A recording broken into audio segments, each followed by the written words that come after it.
বন্ধুরা, বিথিস কিচেনের নতুন পর্বে আপনাদের স্বাগত। চলুন শুরু করা যাক। আজকের মেনু হচ্ছে ধানিয়া চিকেন। আজকে নতুনভাবে নতুন রেসিপি তৈরি করা হচ্ছে। চলুন দেখে নেওয়া যাক। প্রথমে তেল দিয়ে নিয়েছি, তার মধ্যে তেলটা গরম হয়ে গেলে আমি গোটা গরম মশলা দিয়ে তারপর পেঁয়াজটাকে হালকা হালকা করে ভেজে তার মধ্যে আদা রসুনের পেস্ট দিয়ে এটাকে ভালোভাবে কষাচ্ছি। তার আগে আমি আলুটাকে ভেজে নিয়ে রেখেছিলাম, পরে আলুটাকে দেব। আলুটা ভালো করে ভেজে রাখা হয়েছে অল্প একটু হলুদ দিয়ে, আর কাঁচা লঙ্কা রেখেছিলাম সেটা আমি এই মশলার মধ্যে দিয়ে দেব।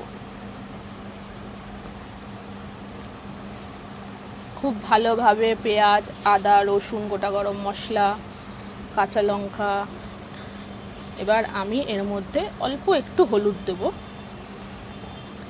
একটুখানি জিরের গুঁড়ো দেব, পরিমাণ মতো জিরের গুঁড়ো দেওয়া হয়ে যাওয়ার পর লঙ্কার গুঁড়ো দিচ্ছি। লঙ্কার গুঁড়ো দেওয়া হয়ে গেল। সব মশলা এবার ভালো করে কষাতে হবে, সুন্দর করে কষিয়ে কষিয়ে তেল বার করতে হবে যাতে সুন্দর করে মশলাটার কালার আসে। একটু লঙ্কার গুঁড়ো দিলাম যাতে আর একটুখানি কালারটা ভালো হয়। আপনারা চাইলে নাও দিতে পারেন, যে যেমন পরিমাণে ঝাল খায় সেইভাবে দেবে। এবার ভালো করে এটাকে কষাবো, কষাতে কষাতে তেল বার হবে। নাড়তে থাকবেন বন্ধুরা, নাহলে নিচে লেগে যেতে পারে, মশলাটা পুড়ে গিয়ে বা ছিঁড়ি গন্ধ হতে পারে। তাই জন্য সুন্দর করে নাড়তে থাকবেন। তেল বেরোবার পর একটুখানি অল্প চিনি দিয়ে দেবেন যাতে চিকেনের কালারটা বেশ সুন্দর হয়, এবং দিয়ে ভালো করে একটু নেড়ে চেড়ে নেবেন। এবার আমি চিকেনটা দিয়ে দিলাম, কাঁচা চিকেনটা এবার আমি দিয়ে দিচ্ছি।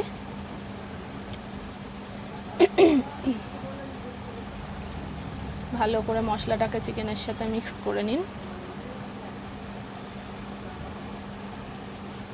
ভালো করে নেড়ে চেড়ে মশলাটাকে চিকেনের সাথে একটু ভালো করে মিক্স করে নিতে হবে যাতে মাংসের সাথে মশলাটা খুব ভালোভাবে মিশে যায়।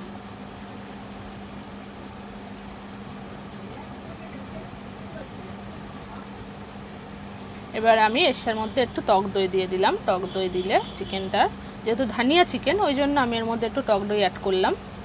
আমি আমুলের টক দই নিয়ে নিয়েছি, আপনারা চাইলে যে কোনো টক দই দিতে পারেন, হোমমেড দোকান দিয়ে কেনা। আমি আমুলের টক দই দিয়েছি, এটা আমার ঘরে সবসময় থাকে বন্ধুরা। আপনারা চাইলে যে কোনো টক দই ব্যবহার করতে পারেন। ভালো করে টক দইটাকে মিক্স করে নেবেন চিকেনের সাথে। যেহেতু ধানিয়া চিকেন ওই জন্যই টক দইটা দেওয়া হলো, আমি আবারও বললাম। দেখুন বন্ধুরা, অনেকটা কষে জল বেরিয়ে এসছে।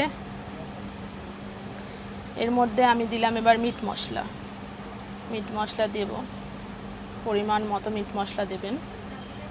গুঁড়ো গরম মশলা, এটা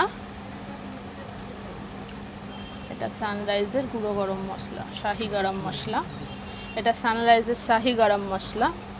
এবার আমি আলুগুলো দিয়ে দিলাম। আলুগুলো দেবো, ভাজা যে আলুগুলো আমি আগে দেখিয়েছিলাম আপনাদের, যে আমি আলুগুলো আগে থেকেই সুন্দর করে অল্প একটু হলুদ দিয়ে তেলে ভেজে রেখেছিলাম, সেই আলুগুলো আমি চিকেনে দিয়ে দিলাম। ভালো করে মিক্স করে এবার কষাবো জিনিসটাকে।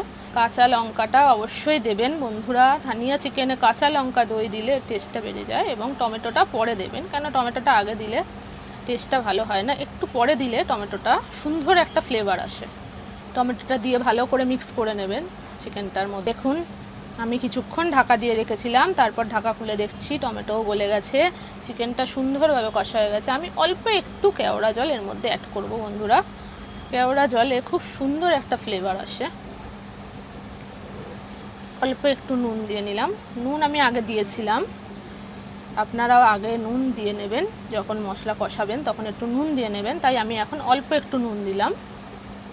এবার আমি এর মধ্যে বন্ধুরা অ্যাড করব ধনেপাতা। যেহেতু ধানিয়া চিকেন তাই জন্য ধনেপাতা অ্যাড করলাম। আপাতত অল্প পরিমাণ ধনেপাতা দিলাম, পরে লাগলে আবার অ্যাড করা যাবে। এটাকে দিয়েও আমি আবার একটু খুব ভালো করে নাড়বেন চাড়বেন বন্ধুরা। রেসিপিটা অবশ্যই বাড়িতে ট্রাই করবেন বন্ধুরা, খুব ভালো, খুব টেস্টি হয় এটা। আপনি ভাত, লুচি, রুটি, পরোটা সব কিছুর সাথে খেতে পারেন, পোলাও। এবার বন্ধুরা আমি জল দিয়ে ওটার কষানোটার মধ্যে জল দিয়ে ফুটে যাওয়ার পর অনেকক্ষণ ঢেকে রেখে, মাংস এখন সেদ্ধ হয়ে গেছে, আলু এখন সেদ্ধ হয়ে গেছে, অল্প একটু ঘি দিয়ে দিয়েছিলাম। মাংস সেদ্ধ হওয়ার পর আমি এটার মধ্যে একটু ঘি দিয়ে দিয়েছি। যাতে ফ্লেভারটা ভালো আসে। দেখুন বন্ধুরা, নামাবার আগে আর একটু ধনেপাতা উপর দিয়ে ছড়িয়ে দিলে জিনিসটা খুবই টেস্টি হয়। দেখতেই পাচ্ছেন খুব সুন্দর কালার এসছে। যেহেতু এটা ধানিয়া চিকেন, একবার বাড়িতে ট্রাই করে দেখুন বন্ধুরা, খুব সুন্দর খেতে হয়েছে। একবার বাড়িতে ট্রাই করে পোলাও, লুচি, রুটি, পরোটা যার সাথে খাবেন আপনি খুব ভালো লাগবে। রাইস, পোলাও